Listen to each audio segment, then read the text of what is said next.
Okay, good morning, everybody. Thanks for joining us again for what is a series of monthly webinars focusing on Adobe and different technologies within Adobe. I'm pleased again to have Graham Trick with us, who's an education sales specialist at Adobe, and he'll be showing some exciting new stuff. Well, at least I think it's exciting anyway, being a techie. Okay, so over to you, Graham. Let's see if you can share your screen, okay? Yep, thank you very much. Hopefully everyone can hear me all right. So yeah, in terms of the agenda today, we've got a brand new feature within Adobe Acrobat, which has just gone into public beta in the last week, and we're going to be looking at that. So hopefully in the next second or two, you'll be able to see my screen, and you should be able to see presentation on there. Is that right? Give me a thumbs up. Yes, it's come fantastic. Through. Yeah. So just before we dive in, I want to give a little bit of a context of Adobe in education. And one of the things that we think our mission is to rest on three pillars in driving student engagement, increasing the values of degrees and courses that are being run, and to help you as an institute to differentiate from the competition. And the first two pillars are very much classroom focused, and it's about student success. And this is where our Creative Cloud tools have really helped to enhance digital literacy and provide that focus around creativity in the classroom. And the third pillar is about institute success. And this is to help schools, universities, multi-academy trusts to run even more efficiently and to run better. And this is where our Acrobat solutions are currently coming into play when you're using Acrobat or Acrobat Sign. And traditionally, we've seen the education institutes use Acrobat to keep their PDF estates secure, using those added security measures, looking to use it because it integrates with existing classroom platforms. In some institutes have got a desire to go paperless, and also another reason for using Acrobat is around those technical and GDPR given reasons around streamlining software deployment. And the Acrobat range itself is made up of 5 different apps. So we've got Acrobat Pro, Acrobat Reader, which are the apps that most people are familiar with. And we've also got Sign, which works through the browser app, as well as integrating into a lot of other apps and programs. And then sat on mobile, we've got Fill and Sign, which helps with those forms, and Acrobat Scan, which I absolutely love for both students who I used to work with and also for teachers who are wanting to turn their mobile devices into a really cool scanner. We're changing that focus slightly because we're now introducing AI Assistant and Generative Summary for Acrobat Pro and Acrobat Reader. These have, and that allows us to bring Acrobat into the teaching and learning realm, as well as continuing to help with those institute efficiencies. The public beta features that I'm going to show you today are currently available to higher education customers with Teams licenses and customers who are using an Acrobat Reader for free. Be aware that you might, when you open up the apps and you try this after today's session, it might not be there for you because these beta features are being rolled out in stages. So keep an eye out for it. That's the advice I'm going to give you. Generative AI, it's not just a technology or a business trend. It's a real profound shift on how people are interacting with content and information. And this is filtering into education. It's a real hot topic. This slide gives you some of the stats in terms of where it's going. And you can see from the world of work that we're expecting it to go from a current sort of market of around about 80-90 billion dollars through to in excess of 400 billion. And business owners are looking at the productivity benefits. Leaders are reporting a decrease in costs because of AI adoption, and you as educators will already have seen the impact of some of the LLM AI models that are on the market. And whenever I go into conversations and meetings with educators right across EMEA, we're always having some kind of AI initiative that's happening. For me, it's been a lot of conversations around creativity, but they are looking at AI committees, evaluating different AI tools for benefits in teaching and learning, either deploying small testing, or as a result of some models coming onto the market and coming into availability for people, is adapting and changing assessments and moving to things like multimodal assessment. There's a lot of interest, there's a lot of excitement and a lot of opportunities. But here at Adobe, generative AI isn't new to us. We've been leveraging Adobe Sensei technology for PDF extractions and APIs. We're also, for the last 12 months, been working with Adobe Firefly. So bringing in text to image, text to template features, and helping to democratize the creativity world. And we have a deep understanding in the area of generative AI, and we are passionate about the ethical use of it. And it's not just us. Gartner have already looked at what's happening and the evolution of technology and the use of AI across industry and education. And they're talking about the fact that actually these tools are becoming our teammates. And by next year, they're predicting that GenAI will be a workforce partner for 90% of companies worldwide. In education, and if I was teaching today, I would see that these AI models and these pieces of software as extra teaching assistants for me in the room. So it would allow me to have a bigger impact. And with AI Assistant in Acrobat, we're looking to develop and deliver document insights to allow students and teachers to shorten that time to knowledge. The AI-powered assistant is to become more conversational,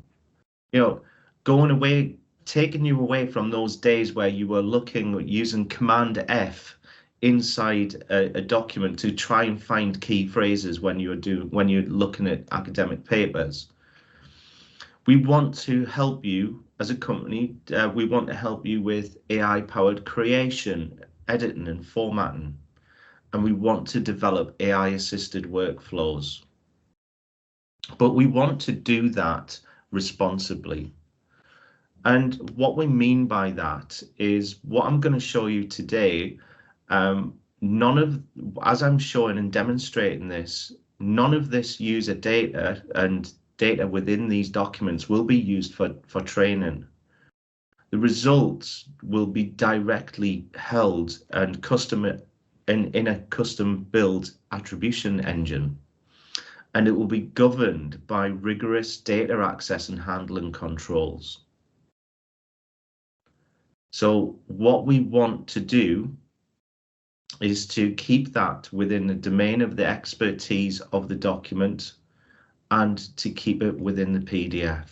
And without further ado, what I'm going to do is I'm just going to end my show here, and I'm going to jump across to show you the assistant itself. So you may be familiar with Adobe Acrobat, you might not be. So this is the program here, and up in the top right corner we've got two little buttons. So the first one is an AI summary, and here we've got an academic journal which is quite a few pages long, and it's looking at formative assessment and in the learning process. So if I click on that generative summary, normally takes about 5-10 seconds, but what you will see is here now a summary of this document.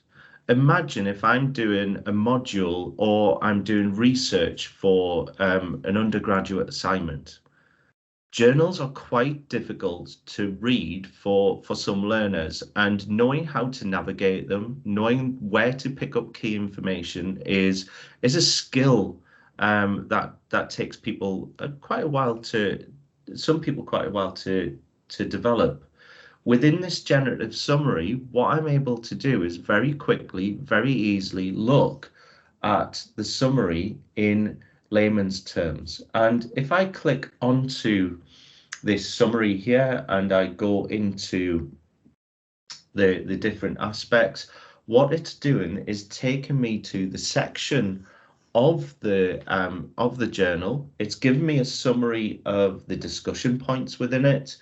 And if it's something that actually for my for the question I'm answering is really relevant, what I can then do is go into the document and have a deeper dive and look at that in more depth.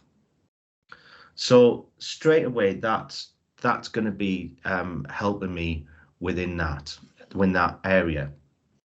One of the things I might want to do is to open up a discussion based on this journal. I have students work in groups, but then I want to come back and gauge some understanding. So what I can do is I can use the assistant here to ask specific questions or give it tasks. So here what I want to do is to create a 10-question quiz.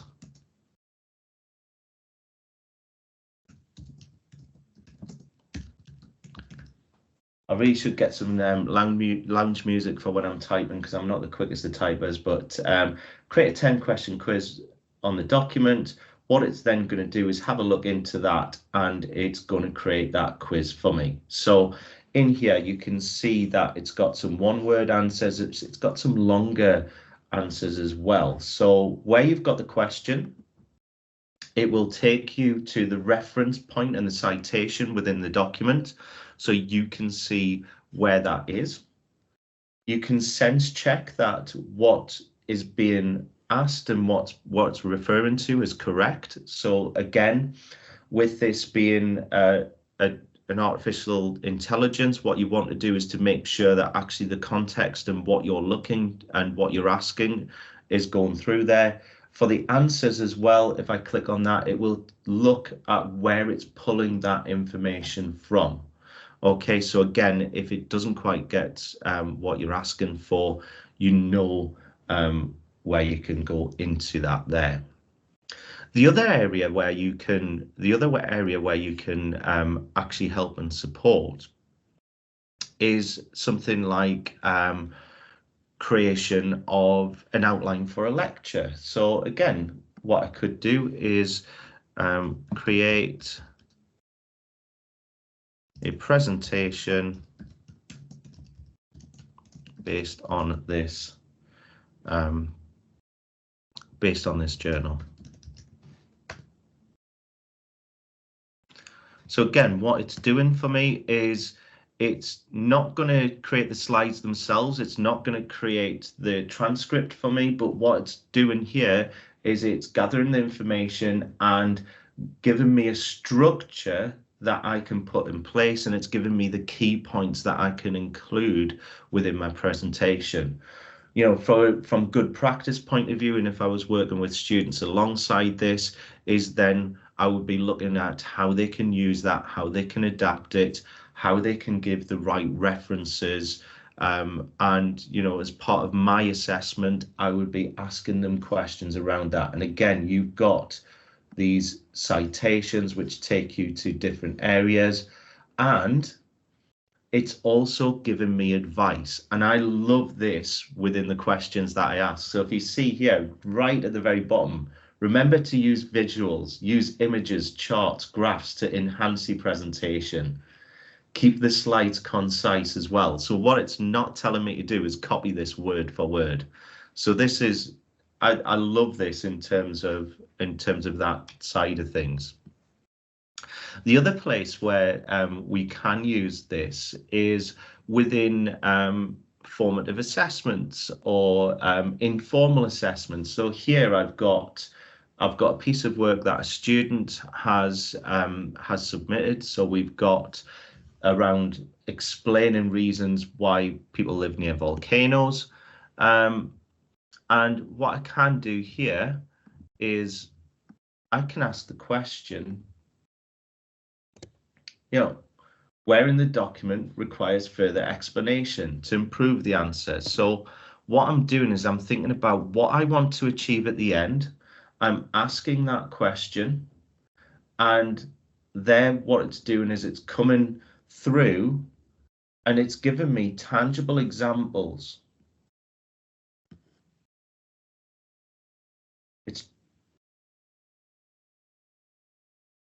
It's given me a different answer to what I got earlier on when I put this in. So where can I improve explanation? And see. So here what it's doing is saying bring in more specific examples. So in here, where it's picked out that sentence that hasn't been elaborated on, and it's telling me to elaborate on that particular one. So that's a great way to use that to help and support. So again, if you're doing if you're wanting students to do some self-assessment, you want to guide them around questions to improve their work. If you're doing informal assessment where you might want to give students pointers in order to improve their understanding, you've got a great way of doing that. You've got a great way of doing that within there. Another way that you could be looking at is looking at meeting transcripts. So here we've got, if I come in here, we've got University of Idaho have published a transcript of an audio lecture. What I'm able to do with web pages, there's a cool little Chrome browser add-on where you can click on that and click on convert to PDF.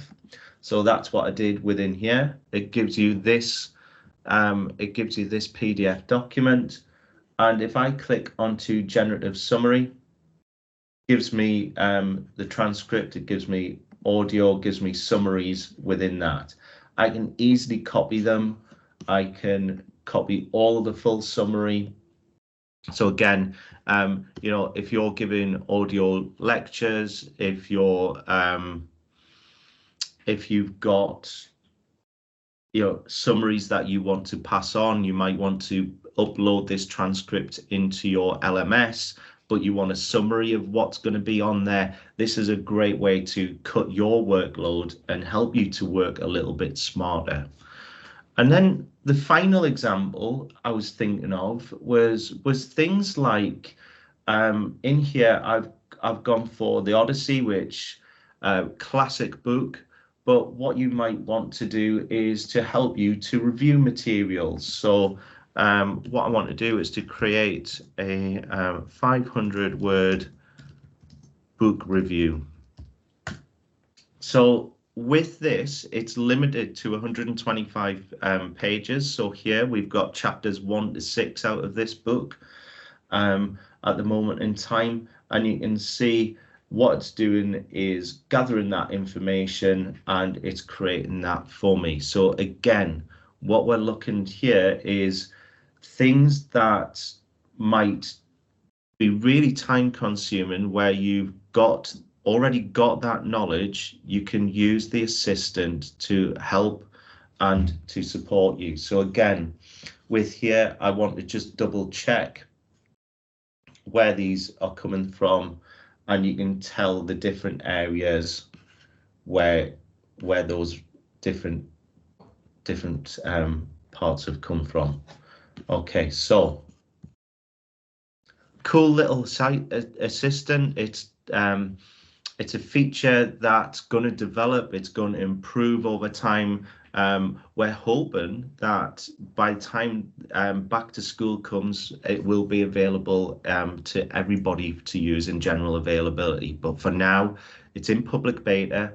If you have got an Acrobat Teams account, or you've got Acrobat Reader, you can use this feature. So in terms of Acrobat Pro for higher education, it's not available to K-12 customers yet, and it's not available to institutes who buy enterprise licenses yet. And it's only been out for a week. So thank you very much.